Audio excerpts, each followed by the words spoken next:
बिस्मिल्लाहिर्रहमानिर्रहीम। एक शख्स फोत हो गया।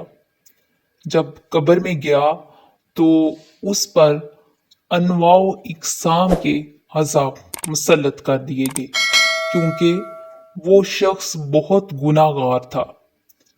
तो एक दिन अचानक उससे सारे अजाब मौकूफ कर दिए गए और जहन्नम की जानब खोली गई खिड़की भी बंद कर दी गई और जन्नत की जानब दर खोल दिया गया।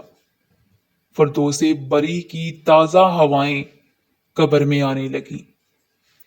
तो उसने कहा, मेरे खुदा, मेरे ऊपर ये करम नवाजी क्यों हुई? इस उल्फत को, इस अजियत को दूर क्यों किया? लेकिन क्या मालिक, तू मुझे ये बताएगा कि मेरे ऊपर ये करम नवाजी क्यों हुई?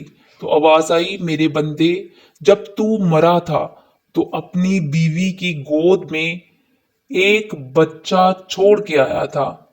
अब बच्चा थोड़ा सा बड़ा हुआ है, उसने इस बच्चे को मकतब में बैठाया है।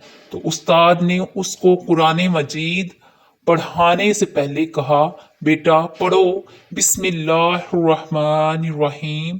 तो उस बेटे ने अपनी तोतली जबान में मुझे अर्रहमानिर्रहीम कहा। मुझे शर्म आती है कि इसका बेटा मुझे अर्रहमानिर्रहीम कह रहा है और मैं उसको अजाब दे रहा हूं। तो मैं उसके सदके से माफ कर दिया।